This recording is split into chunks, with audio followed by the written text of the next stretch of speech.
Hi, this is Johnny Ryan from the Irish Council for Civil Liberties. You're listening to Firewalls Don't Stop Dragons.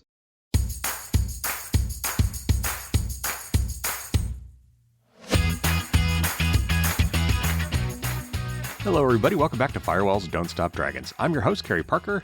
Today we have episode 310 for February 6th, 2023.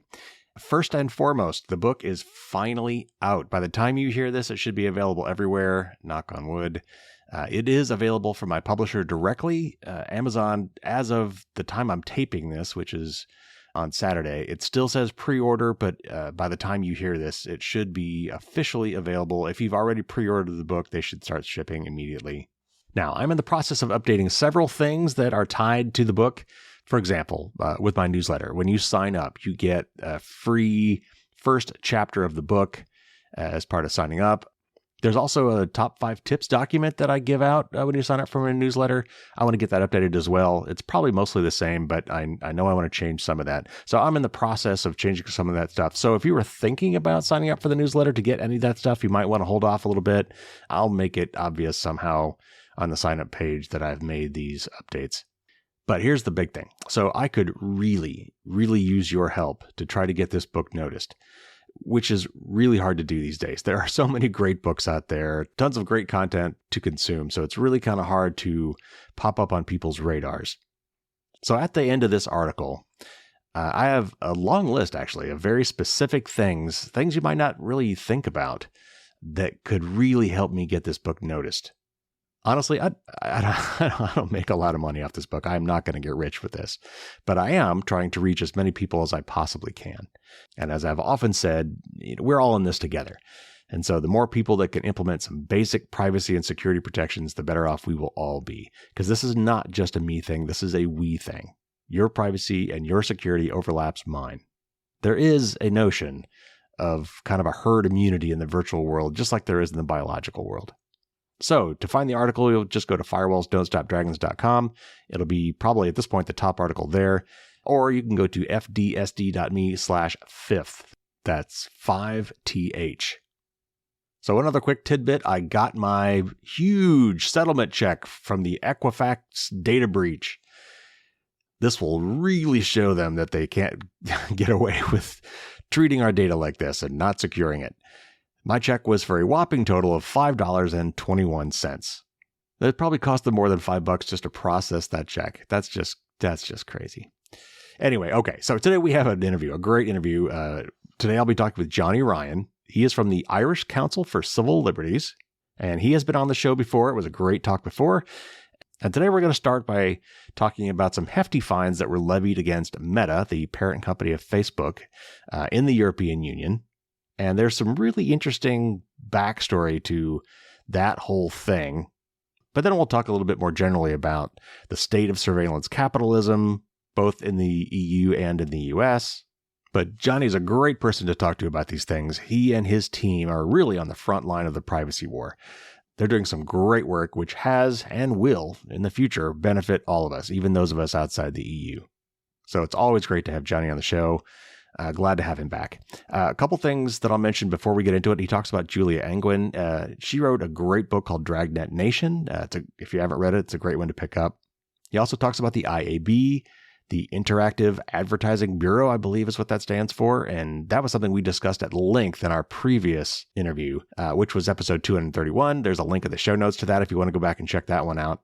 And that's where we talked a lot about RTB, or real-time bidding, which is this down-to-the-millisecond auctioning process that happens every time you're in a position to be shown an ad. And that's not only on the web, that's likely to be in apps that you're using as well, particularly free ones that are ad-based. And more to the point, the vast amounts of information about you, very personal information about you, which is sent around to potentially thousands of advertisers who might want to show you an ad, all in the span of milliseconds, and what that information says about you. But today, again, we're going to talk about this latest fine of Meta, both on Facebook and Instagram, what that means for the rest of us, what that may affect in the future, and then more generally, kind of how we are doing in the whole battle for privacy and the fight against surveillance capitalism. So let's not waste any more time. Let's get to our interview with Johnny Ryan.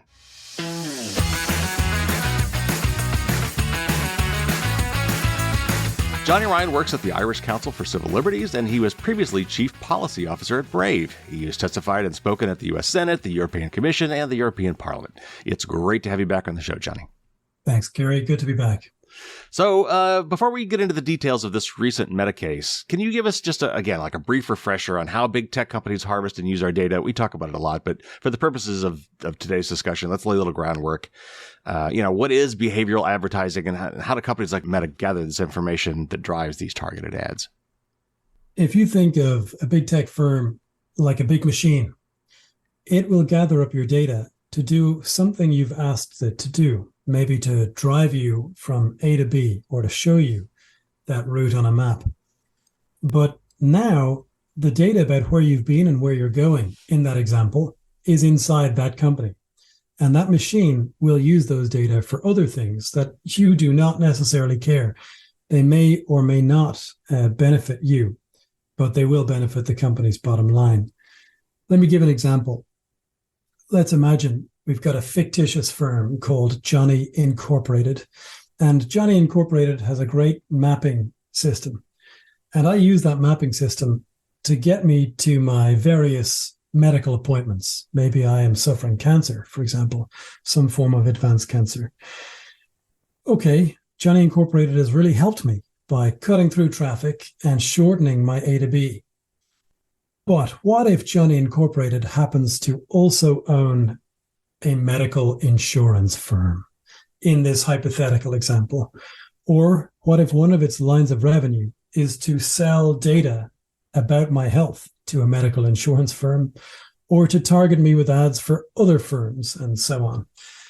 I didn't anticipate that happening when I got into my car and drove off to my medical appointment this morning.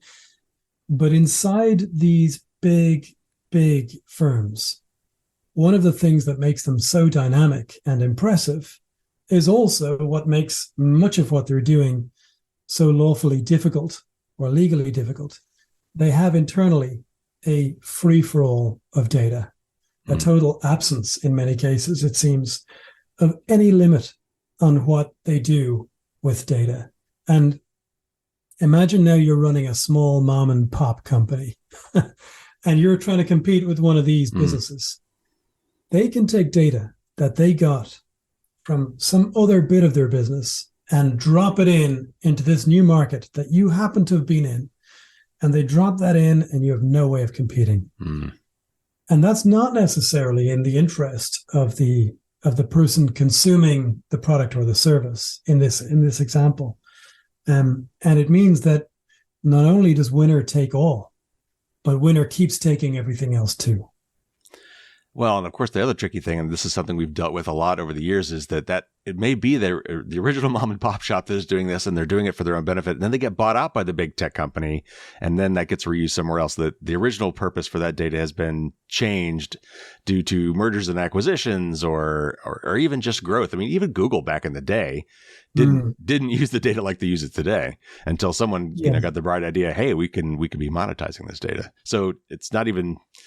It could be changing behind the scenes without even knowing, which is even scarier, right? So the Irish Data Protection Council, DPC, recently levied a really hefty fine on Facebook parent company Meta over its advertising practices. So what rules did Meta violate that led to these fines? And like in the US, whenever this stuff happens, it makes big headlines and then they appeal and then it eventually gets knocked down to lower values or it gets thrown out or whatever. So is there still an appeals process yet to happen where this might not actually go through? Tell me about how that works. Well, there's quite a few things to say here. First, that fine was forced on the Irish Data Protection Commission by its counterpart European authorities at what is called the European Data Protection Board. Peculiarly, the Irish Data Protection Commission had been in complete agreement with Meta that Meta could have a magical contract with you. Well, the law would say that if Meta wants to do certain things with your data, it's going to have to check with you. Well, actually, the DPC, that's the Irish Data Protection Commission, decided that Meta was right. It did not have to ask you. Instead, it could have a kind of a catch-all, another free-for-all contract. So you want to You want to buy this service or avail of this service? Well, we're allowed to do all of this other stuff too, which has very little to do with the service itself. Now, there was a vote among the European authorities, and it turns out that the Irish authority was completely isolated. Not a single other authority all across the EU. So you're thinking around about 30 different authorities sitting around a table and no one agreeing with the Irish Data Protection Commission. Now, the Irish Data Protection Commission had then put forward an idea of a fine, and its European colleagues said, no, you're going to multiply that by about 10 times. And that's the fine. And the DPC was forced to issue that fine. So the first thing is that there's an interesting maturity here. We've had this landmark data protection law on the books for 6 years and applicable to companies for 4 years. And we're now at the point where we're getting really big decisions that affect really big companies' businesses, and the weight of opinion among enforcers is stopping any obstruction or daft ideas that individual enforcers might have had in the past. That we're now seeing European enforcement start to come into its own. Until now, the GDPR, this European data law, has, for many people, been a nuisance. Just because the way it's been applied, not necessarily because of the law. Right. But we're now seeing the application of the law enter a new phase of maturity. And the DPC being forced to change 3 decisions in one day on Instagram, WhatsApp, and Meta in major ways is a part of that new maturity. Now, the DPC reacted. I know you asked about Meta, and I'm answering about this Irish authority, but just to give you a sense of how perverse the situation here is, the DPC reacted to being told, you also have ignored the complaints against Meta, looking at how Meta uses our most sensitive data about our sex lives and our faith and our politics. You pretty much refused to investigate that aspect of this investigation. You've left it out. You have to investigate that, is part of the overriding decision that was voted on. And the Irish authority, the DPC, reacted in a very surprising way.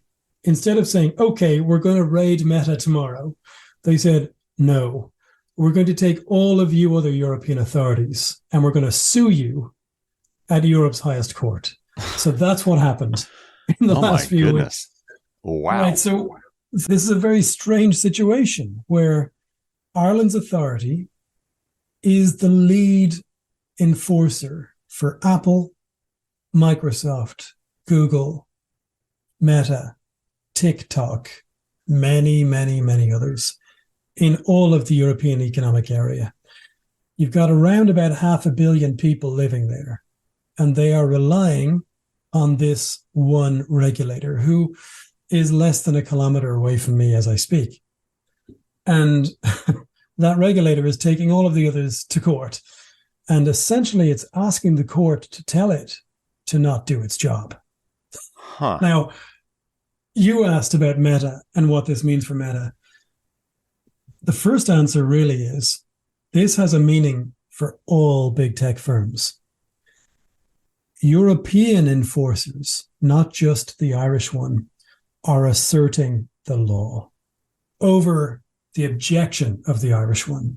So that is very, very significant to the bottom line, I think, of an awful lot of firms who until now have got something like almost like a pass. The law has not really been applied in any robust way. The second consequence, of course, relates to Meta. What does this really mean? What it means, at least in Europe, is Facebook, for example, part of Meta, but this applies to the rest of Meta too. Mm-hmm. Facebook will have to continue to provide you with the service that you ask it to provide, which is the news feed and the ability to upload photos and things like that. But it will not automatically be able to use all of that data to target ads at you in particular.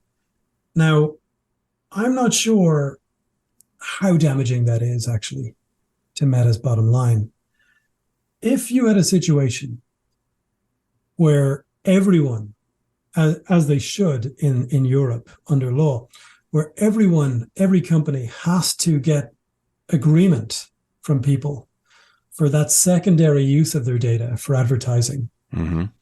Well, if that applied to everyone, which it should and does in theory, Facebook would be in a really good position, because even without using highly sensitive data about you for advertising, it's still in a great position to show you ads. Mm-hmm. And we've seen this with some newspapers that abandoned that form of advertising, and actually they found the effect on the bottom line was not a negative one. Mm-hmm. So often in the economic, I don't know what word to use, but let's use the word economics, and let's pretend, as economists do, that their discipline is a science. It's not a science. Yeah. Even science is not quite a science. But let's imagine economics were a science. In the economics studies so far of how that kind of data, so-called behavioral data about what you do online and offline, how that affects revenue. Normally what they do is they take a look at a ad auction. It's a slightly different system. This is one part of Facebook's business. And they compare the revenue you can generate from showing an ad to a random human being where you know nothing about them at all, to the revenue you can get when you know an awful lot about that human being. Mm-hmm. And they say, well, the second one's bigger than the first. And that's roughly the state of economic analysis. Now, if you've any economist listeners, they may object to that, but I'd be happy to take them up on the detail. And I have not seen any study that really compares the use of safe data, the use of safe data about what someone appears to be interested in, even without knowing anything about them. So this particular case, it was about almost a 400 million euro fine against Meta, which broke down over Facebook and Instagram. I think there were the two parts to that. But I think what had basically happened is there's this notice and consent model, which we all are familiar with now in the form of cookie pop-ups, that a lot of people, if anybody in the US or outside the EU knows anything about GDPR, they associate it, I think, with these cookie pop-ups. Oh, that's where those things come from, right? And the idea being that we're supposed to ask, these companies are supposed to ask if they can use your data. So now we get all these pop-ups in the form of these cookie things. But what Meta did was they kind of rolled, instead of doing that, my understanding is they rolled that consent into the licensing agreement for using the product. It was all part of that thing that we all click, yes, I agree to, that we never read. And it got buried in there. And I think that was what they objected to. Is that correct? Am I understanding that right? Worse than that, they buried it in the terms and conditions. And I haven't read the decision actually in quite a few weeks, but I don't think there's a yes, I agree aspect. I think you just continue to use the service, and that's your agreement. Now, I could be wrong on that detail.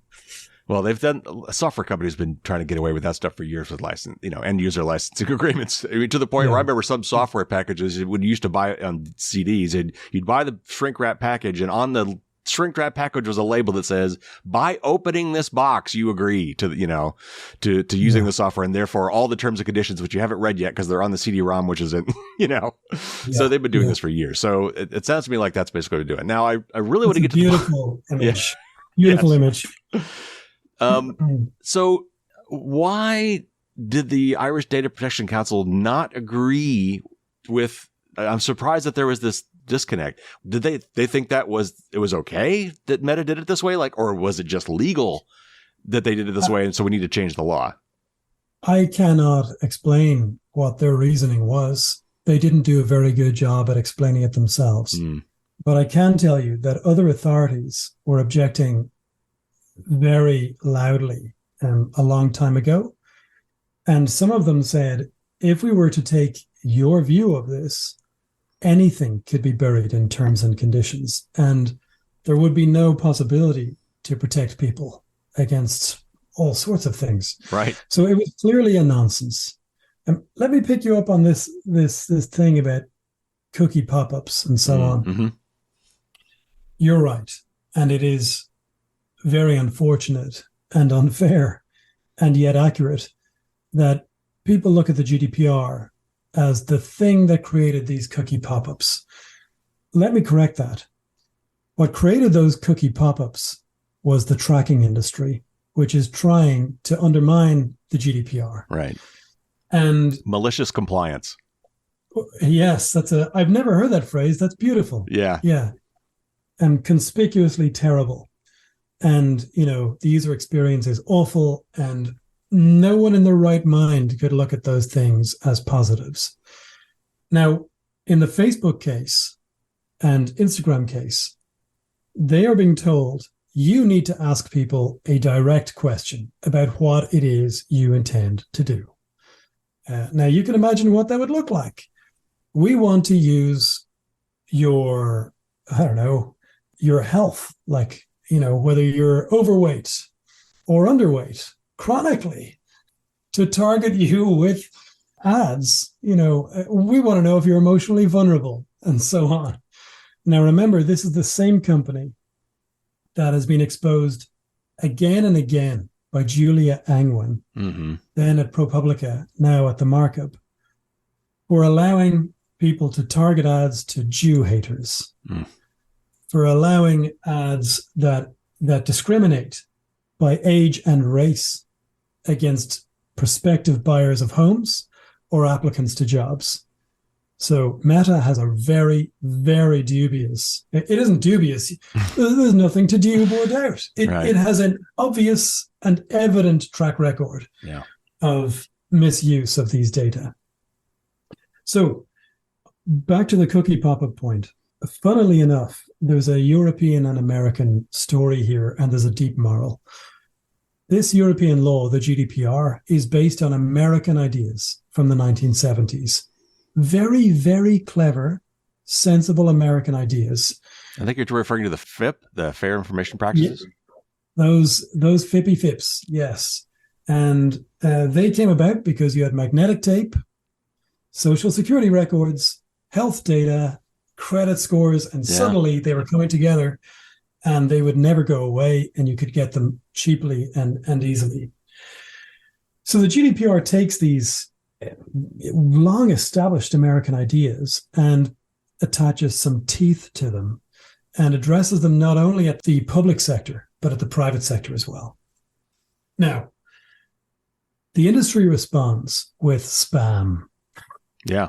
Nonsense consent pop-ups that mean nothing, that cover an underlying data breach where thousands of companies are throwing data about you and what you're doing online and where you are in the real world among each other. This is what we spoke about last time. And they cover that with this thin and false veneer of purported legality. Supposedly you gave consent to something that is illegal. Well, actually in February last year, we won a decision by all European authorities across the Union against that system. And we are defending against the industry's appeal at Europe's highest court right now. So what has happened is these American ideas, the FIPS, end up in the GDPR, and they were in European law previously as well. The industry tries to pervert them with malicious compliance, as you said, with this consent spam. European law asserts itself over the industry, and we're still making sure that applies at the European Court of Justice. But here is the plot twist. The same system, which is now being shown to be illegal in Europe, is now being applied in the United States by that industry. The IAB, that's the industry, the tracking industry's body. The IAB is introducing supposedly European style, but it's tracking industry style spam, consent pop-up spam. It's introduced it now in several US states. And luckily for us, at long last, it took too long, but luckily we have law that says, no, you can't do that. That's illegal in Europe. But we may end up with a situation actually where Americans who rightly laughed at Europeans for this spam, which was caused, though, by the industry, not by the law, Right. may find themselves afflicted by that thing caused by the industry, not by the law. Right. The party to blame here is the industry. Yeah. Well, and I used to be a part of it, so I understand how it happened. Yeah, yeah. I forget where I heard the term malicious compliance, but it applies perfectly. And they responded with dark patterns. That's essentially is what they did. They spammed you with it, like you were so many of these things that it drove you crazy, and you decided, yes, fine, accept, or whatever. Or and they did things like, accept all cookies here, or open this other dialogue to change your settings. Who wants to do that? Especially on every single web page. And they know that we don't want to do that. Listen, it gets worse, because even if you say no, the most commonly used system simply sends a request to the companies. Please don't accept when your business partner sends you Kerry's data. Please don't use that data. Right. My favorite, though, has got to be with a list of check boxes of all the cookies I want to accept. And somewhere there's a bottom is a box that's checked that I can't uncheck that says necessary cookies. That one always kills me. But the point is, even if you say no, it probably does not matter, because it simply sends a plea on your behalf. Right. Which they may or may not take seriously. All right, so the GDPR famously allows for fining a company up to 4% of global revenues. That's the maximum fine that could be levied, which is pretty significant. And in fact, for Meta, that would have been, from one calculation I saw, like 4.6 billion euros. And yet the fine was actually just under 400 million euros, 10% of what it could have been. So how are the values of these fines determined? And it was going to be 1% of what it could have been if DPC had its way. Yes. It sounds like a lot, 300 million euros, but for a company like Meta, it's a drop in the bucket. So is that enough to change their practices? No. But so there are two issues there. The first is, how are the fines determined? And the answer is, the guidelines for how you determine fines, unfortunately, allow a reluctant regulator to dilute the whole thing. The good news is that fines are largely immaterial. Who cares about the fines? You'll remember maybe a few years back, the US Federal Trade Commission fined Facebook, as it was then known, a very, very large figure in the billions. And the next day, their share price went up. Right. So parking tickets, even if they're expensive, do not stop your commute. And if you're making money by driving in this illegal way, it doesn't matter. Especially if you're making more money than the penalty. The penalties are supposed to dissuade bad behavior. But what really matters is that the enforcers can tell a company not just to pony up some cash, but they can tell a company, stop right now. Stop what you're doing with those data right there. We're looking at you. We see you. Put the gun down. And I know that sounds a little bit direct, right? Because normally we're talking about an abstract thing, how companies use data and so on. It's difficult to remember, and yet it's the case, that the data protection authorities of Europe have the power in law to raid companies. They can go get a warrant, for example, depending on your country, and, if necessary, kick down a door. And if someone's standing beside a server, say, hey, mate, what's in that box? What does it do? And if the person lies to them in Ireland, the officer of the enforcer can put that person in prison. That's in the Irish Data Protection Act. Now, we have sought from the enforcer a statistic. How many times have you used your power to raid a big tech That question firm? was on my lips. They refuse to answer. They don't even acknowledge the letter requesting the statistic. It may be zero. It may be something very close to zero. But if you had an appetite for action, the GDPR says you can go into, it doesn't matter what size the company is, you can go in there and you can demand answers. Well, okay, so the way I read this is that they were given 3 months to comply, and that was already a few weeks ago. So will this be enforced? I mean, what changes are we going to see? I mean, it sounds to me like they're basically, this ruling, aside from the fine, as you said, basically invalidated their business model. Like, you can't do this, Meta. You've got to change your ways. Here, you have 3 months to come into compliance. Will this be under appeal? Will that deadline be extended? What happens if they don't comply in 3 months? What changes are we actually going to see as a result of this? Well, funnily enough, Meta has said yes, it will appeal, and so has the Irish Data Protection Commission. That is so crazy. we end up with this bizarre, grotesque, unprecedented situation. We had a famous, in our part of the world, Irish Prime Minister. He was very charismatic, very brilliant, and profoundly corrupt a few decades ago. And he came up with this beautiful acronym, GUBU, grotesque, unprecedented, bizarre, and I can't remember what the last U was. This is the situation we're in. The Irish enforcer is going to find itself on the same side as Meta, suing on appeal all of Europe's enforcers. Oh my God, that's so bizarre. For something that is evidently in the interests of everyone alive. The particular issue that the Irish enforcer is going to appeal on is, we've been told we have to investigate what this company does with special category data. So that's your health, your politics, your sexuality, your philosophy, your faith, all that stuff.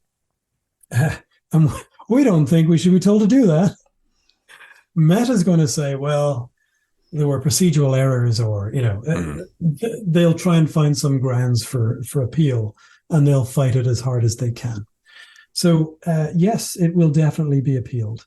Meta has already changed some of the paperwork to reflect the outcome of the case.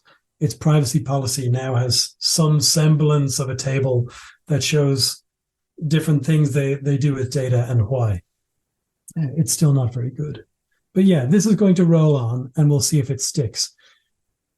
There's a second category of problem, which is, aside from the reluctance of the enforcer, did the enforcer do a good job?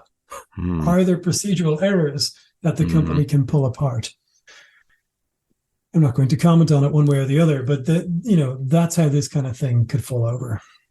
So I'm guessing the Meta is not the only company that uses licensing agreements now to get consent for tracking behavior. I'm sure that others have probably tried to follow suit because, hey, that's a great idea. Why not? So will this ruling compel other companies to make similar changes, or does that require a whole separate inquiry and enforcement procedure? The beauty is that once this has gone to the Court of Justice in Luxembourg, that's the equivalent of the US Supreme Court, you simply point to that decision. And whatever the issues that Meta has raised, they're no longer issues. They're evidently case law. So that's very helpful. And the EDPB, all European authorities voting in one way over a particular text, that gives that text a lot of weight as well. So when you're complaining against another company doing the same thing, you simply point to, this is a very clear thing.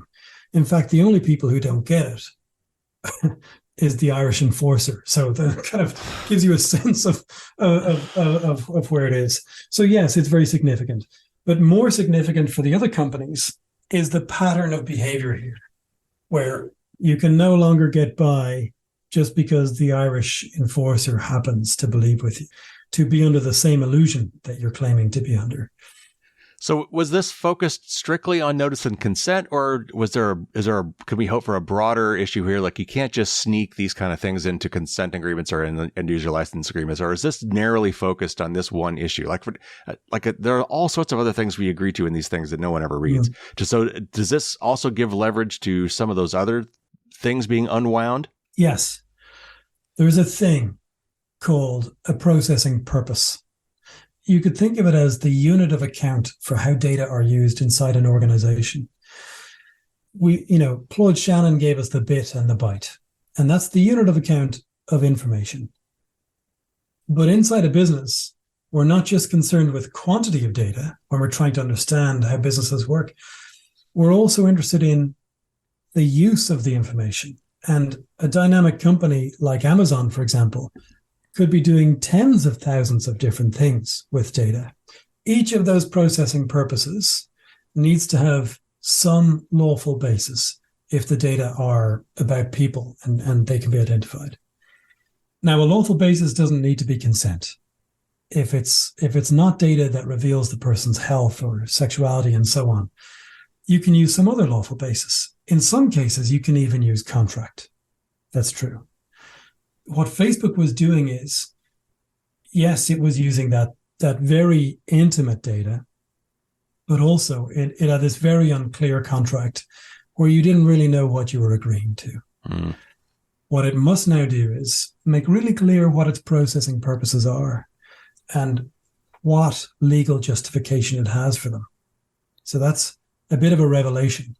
And the funny thing about Meta is that it's now apparent from recently unsealed court documents in Northern California in a big case against Meta that's been running for years.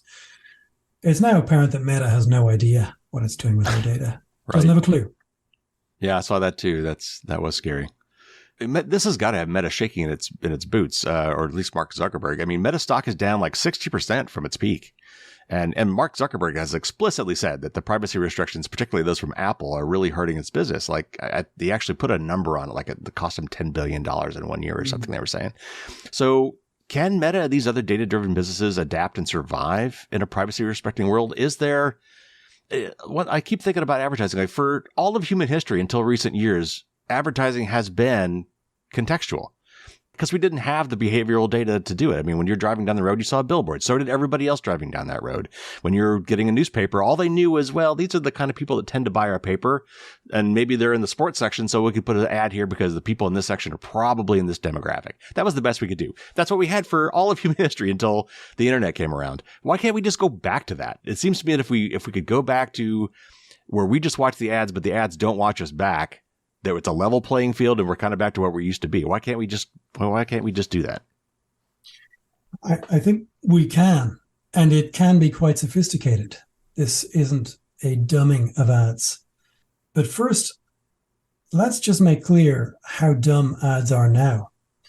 We imagine that Facebook knows everything about us, but every 6 months, Facebook publishes, and this is to its credit, a report on non-human traffic and invalid human accounts and so on. And it details, tends not to make a big press statement that it has done so. It details how many of these accounts it dumps every half year. And in the space of a year, last time I checked, and you could verify this independently, I haven't checked this in a while, I think it dumped something like 6 billion accounts. Oh my. 6 billion. And for context, last time I checked, I think they only had 2.6 billion monthly active users. Right. Now, that's with this behavioral surveillance tracking, we know everything about you stuff. The online ad market is a mess. It is rife with fraud. It's rife with bots, which are present for the fraud. An awful lot of that bot traffic relies on the ability that the online ad tracking provides to follow a bot from the New York Times or from the LA Times or something, expensive to a criminal property, a website or app, where they can bring the advertiser's dollar with them. And that's only possible because you can track the bot from an expensive place and divert the funding from that expensive property to a fraudulent criminal property. So the online ad business is a mess. The advertiser is getting stiffed in a very big way. So big is the stiffening that actually the estimates are always in the billions, but they range from single digit to double approaching triple digit. Right now, the advertiser trade body, the ANA, Association of National Advertisers, is trying to conduct a study, and has been, I think, for 2 years. I could be wrong with that. It might be 1.5 years. Is trying to conduct a study of what happens to the advertiser's dollar. And the answer is they can't find out. They've no clue. There's no transparency. They've no way of knowing where the money's going. So do we like, if we are advertisers, what we have today? Are we sacrificing anything worth saving if we fix this privacy crisis? The answer is no. The current situation's an absolute mess. Now, there's other problems with Meta. Its reputation is rightly sitting in the middle of the urinal, swirling. Yes. Scandal after scandal is propelling it as it swirls faster. They've made courageous investments in something that, is not paying out. And that's their big play on the virtual world. Yeah. So there are other reasons why their stock is down. People hate them. They made a bad punt, it seems. Maybe that'll turn out right in a decade, but who knows? So maybe that's one reason their stock's down, and Apple's move is another. But if we fix advertising and make it no longer quite as dangerous as it is, I also suspect it'll become more productive for advertisers. Well, it's so ironic because the phrase that was always tossed around was advertisers used to complain that 50% of the money I spend on advertising goes to the wrong places. The problem is I don't know which 50%. And so that's why the solution was writing in from Meta and Facebook and Google and, we can tell you now we've got all this targeted advertising. We can, hyper target exactly the people you're talking about and fix this problem of yours. And what that led to, because it was so lucrative a business, as you alluded to, was click fraud. And so now we've got all these, fake apps and bots and clicking on ads that aren't real people and then are tied to the affiliate links behind the scenes to get kickbacks every time they click on these things inappropriately. And now we're back to the same situation where even though we have collected all this juicy data about people and we're using it for these targeted ads, they still don't know who's viewing these ads really. And they're paying a much heftier price to run those ads. Gary, you're absolutely right. When John Wanamaker, a famous marketer of long, long past, said that 50% of his budget was working, the problem was he just didn't know which half. And what he was getting at was that marketing is an art. It's an art. And about 15, 20 years ago, marketers were convinced that their art could be made into a science. And that's a very attractive proposition. Now, you're an engineer, so you probably don't suffer this. But I studied humanities initially. And like everyone who studied humanities, I have a form of physics envy. What that means is you're sitting there and you're the CMO, the chief marketing officer, and some young person. Now, you're wearing a suit. This is back in the year 2000. When people used to wear suits. Some young person walks in wearing Converse and a t-shirt, and they have a thing that they put up on the screen. It's called a chart. And you think, oh my God, it's a chart. And the chart's got numbers on it. And the person wearing the Converse says to you that those numbers are something called data. Well, that's hard to argue against. And yet, with the experience of 2 decades, we now know that marketing is not a science, it's an art. Yeah. And if there were to be something that could make it into a science, it would look different to the technology that we currently have. Google I have such mixed feelings about Google. They've done a lot of great work in the realm of security, and they actually have come up with this thing called a privacy sandbox with an area called topics. And and I've talked about this on the show before, but it's this notion of a privacy preserving way to still gather information about its subjects and show them ads that they feel are relevant. And it really kind of dumbs down stuff. It uses aggregation in a way that's kind of put you in these cohorts. Because if you remember, it was Flock. Before it was Topics, it was Flock. And that was just crazy. Mm-hmm. Much to their credit, I think they've tried to come up with some way to meet in the middle, to find a compromise where, yes, you can give us some information about you. We rule out that all the crazy topics you talk about, like health and religion and sexuality. But, I like cars, or I like sports, or I like to buy computer stuff, and find ways to dumb that down and still get this to advertisers so that when you do see ads, and that is the way, unfortunately, that is still the business model of the internet today. Ads are what pay for these quote unquote free things that we consume. They have tried to come up with this model that works. I don't know how much you've looked at that, but is there, given what you just said about being an art, not a science, but is there not some compromise technical solution we can come up with here that satisfies both halves of this equation? One of the key Googlers who's leading that change, David Temkin, used to be a colleague of mine when I worked for Brave Software. And Brave had its own privacy-preserving advertising, or has its own privacy-preserving advertising model too.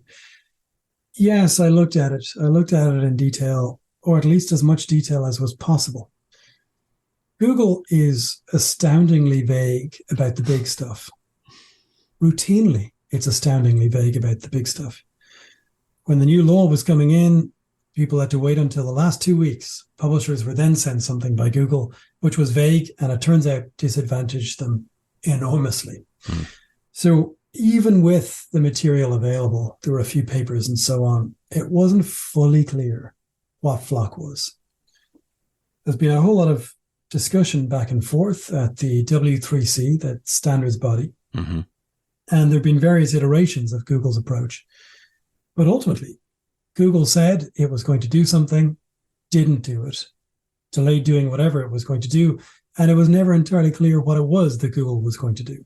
This is essentially a riddle wrapped in a mystery. There is no way to have a feeling one way or the other about what Google may or may not be proposing that it might possibly do until it's done it. Who knows, right? It's a total mystery. It may be that even Google doesn't know.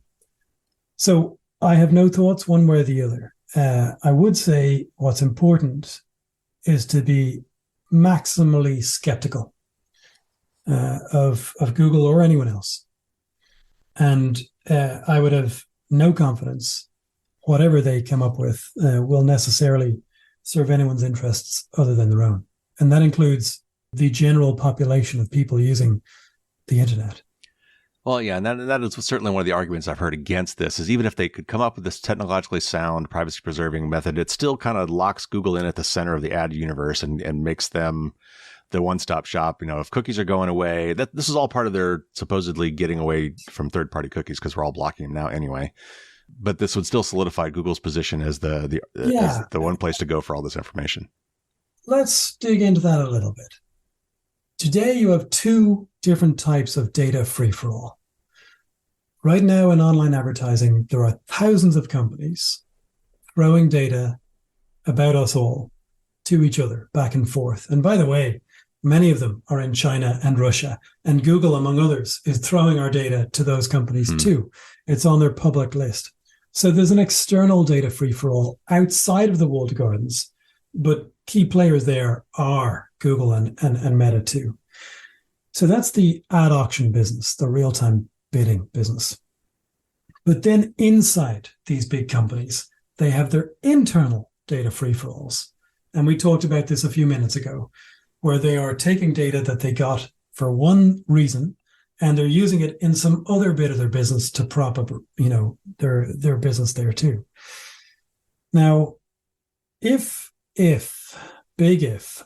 they are serious about shutting down their enabling role in the external data free-for-all, where they're not sharing our secrets with hundreds or thousands of other companies all over the world, bravo, great.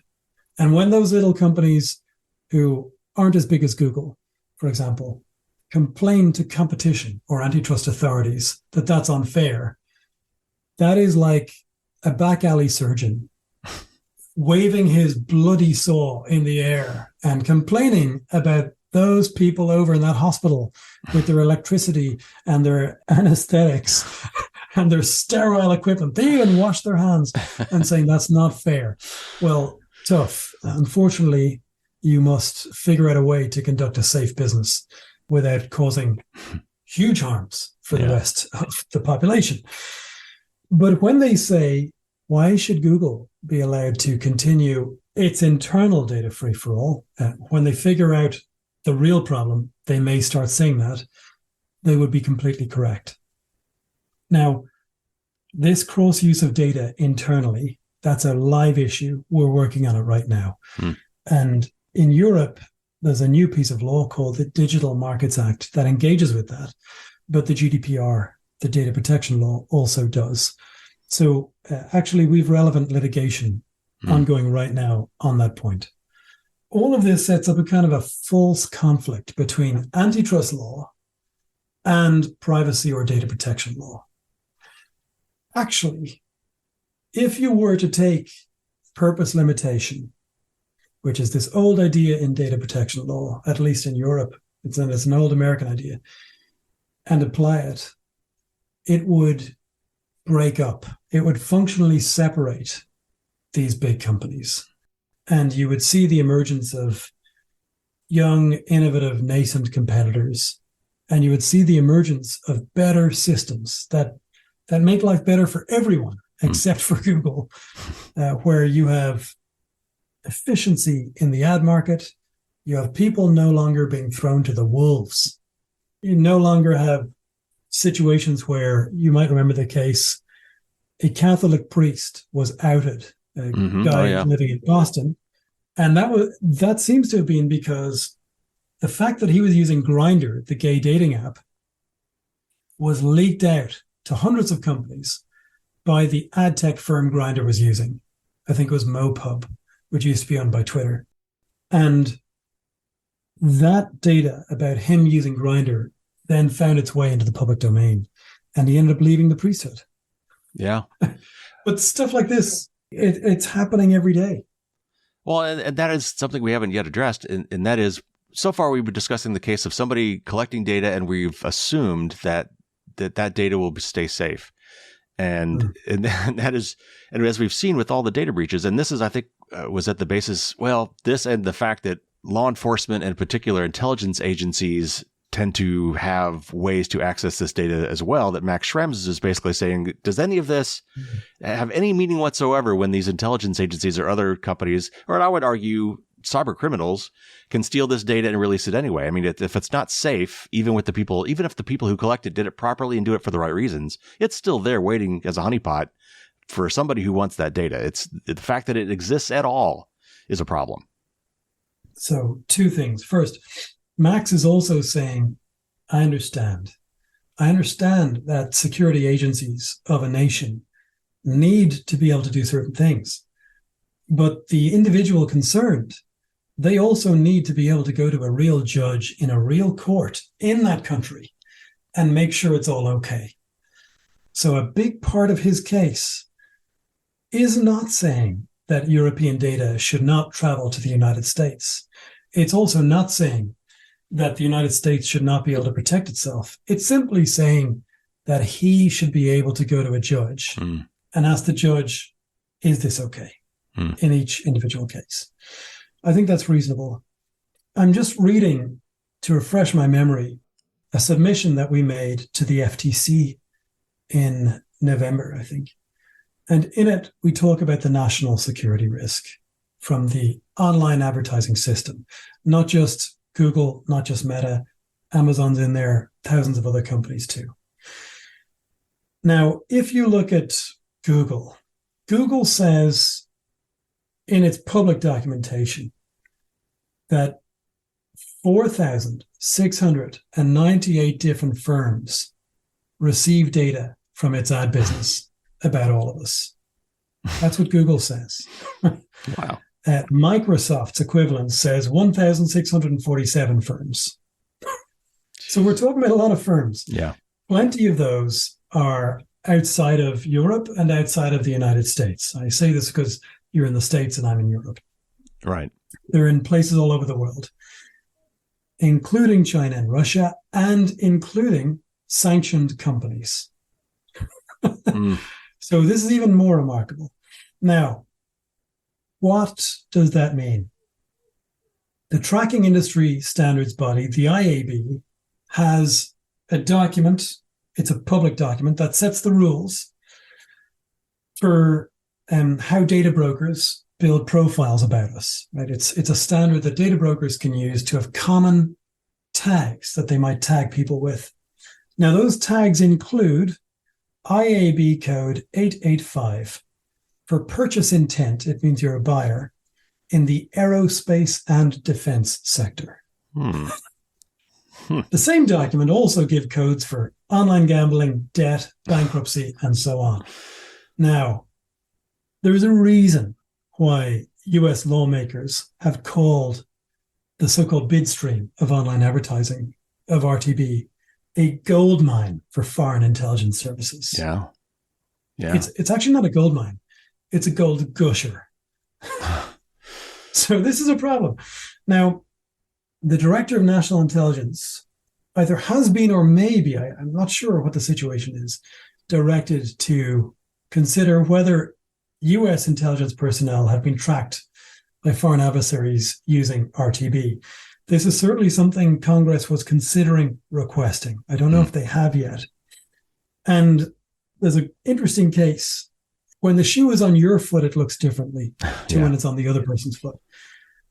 The US Special Operations Command, this was publicly reported, purchased RTB data, so online advertising data, about where we all are, a product called Locate X.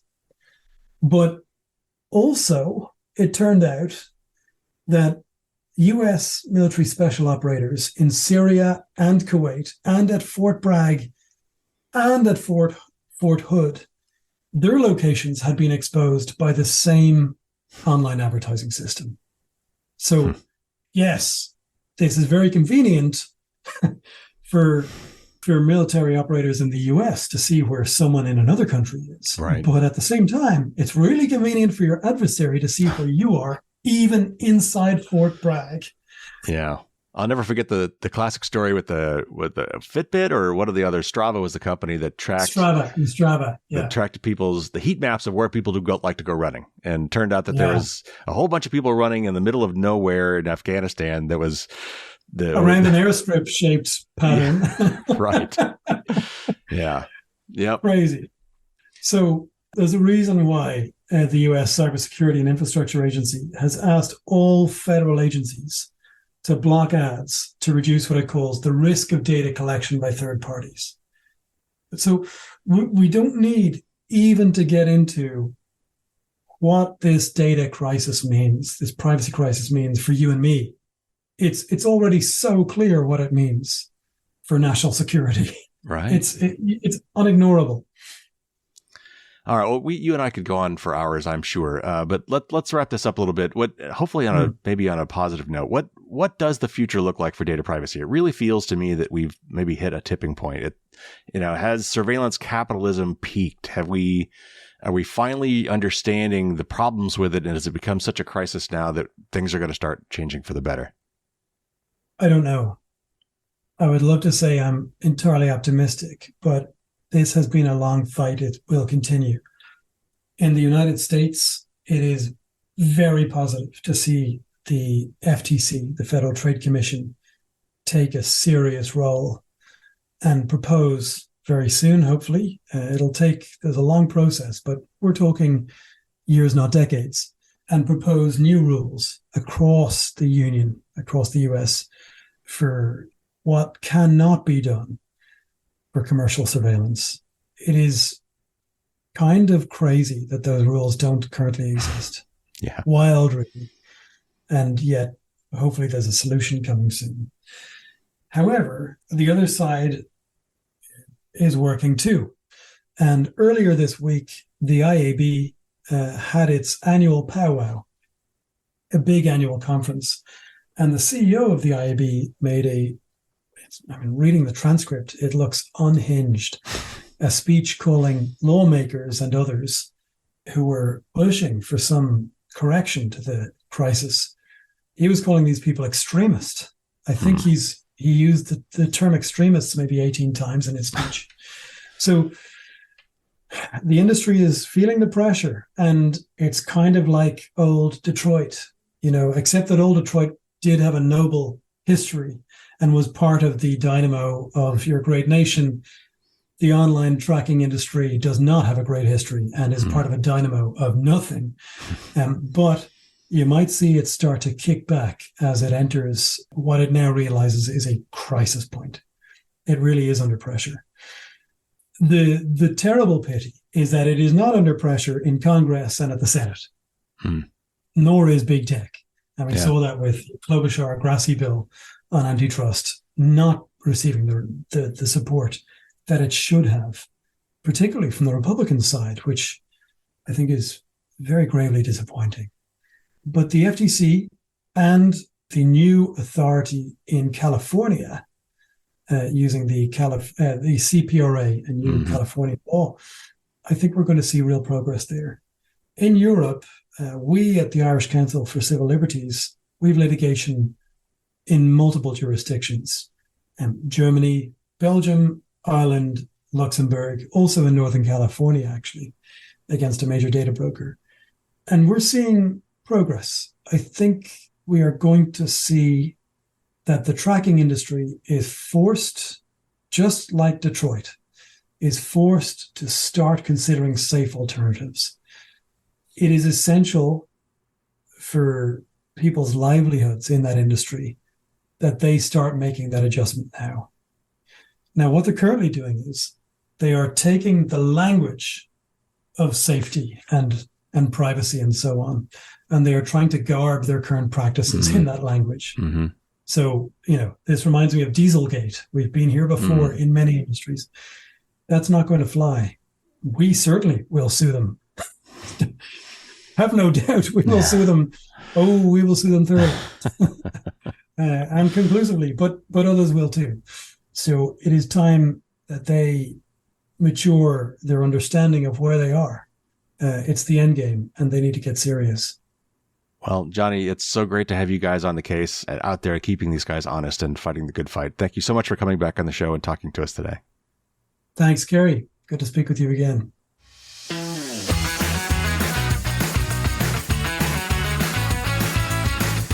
Thanks again to Johnny for coming back on the show. Always great to talk to him. He's really, again, on the front lines of the privacy war for all of us. He and his group at the Irish Council for Civil Liberties. And it's always great to get his perspective on what's going on and get some of that behind the scenes stuff as well. Let me circle back to a few things he talked about. We talked about the Fair Information Practice Principles, or FIPS, which date back to the mid-1970s, believe it or not, here in the U.S. It's easy to think that the U.S. is so behind the curve when it comes to privacy stuff, but we really did lead the way a long time ago. We just dropped the ball at some point. And Europe, the EU, has picked it up. But it's really quite interesting to go back and look at that. And there's a link to the Wikipedia article. It's pretty short. It's worth a read. If nothing else, just to read the actual 5 principles. So you can find that link in the show notes. He also mentioned GUBU, which I had never heard before, but I looked it up for your benefit. And the full expansion of that acronym is grotesque, unbelievable, bizarre, and unprecedented. I'll have to remember that phrase. That could be a fun one to throw out.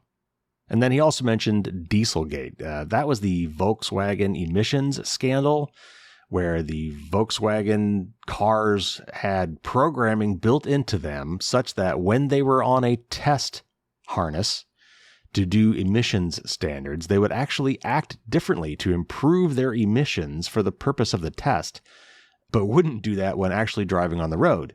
And if you want to read up some more on that, there is a link in the show notes for that as well. All right, again, the book is out. Last I checked, it was still at a crazy low price on Amazon. That may not last for long. It may not even be the case by the time you hear this. I don't know. But at least it now is orderable. If you order it, it will come. Again, I've got an article about the book launch with some very specific ideas about how you can help me reach more people and get this book noticed. The next month or so, or maybe the next month or two, right around the book launch, really is the prime time for this. I mean, you can do these things at any point, but the best time to do them, honestly, is in the next month or so.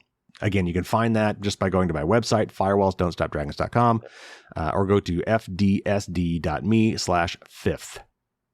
So we'll have a news show for you next week, and then the interview after that will be kind of the flip side of this coin. I'll actually be talking to Susie Dawson. She's the founder of panquake.com, which you can go to right now if you want to check it out. But they are producing a new privacy-respecting alternative to our current social media like Twitter and Facebook. Honestly, it's what those things should have been all along, before they lost their way and became advertising-based. This is something you're going to have to pay for, and that's on purpose. It will be part of the Fediverse like Mastodon, it really puts you back in control, and that's the way it should be. That was a very, very interesting discussion. I'll be bringing you that interview in just 2 weeks. So there you have it. There's your show. Go check out the book. Tell your friends and family. Share it on social media.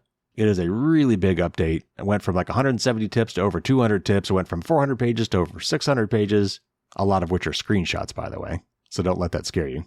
But it is absolutely chock full with tons and tons of things, simple things, most of them free things that you can do to improve your privacy and security.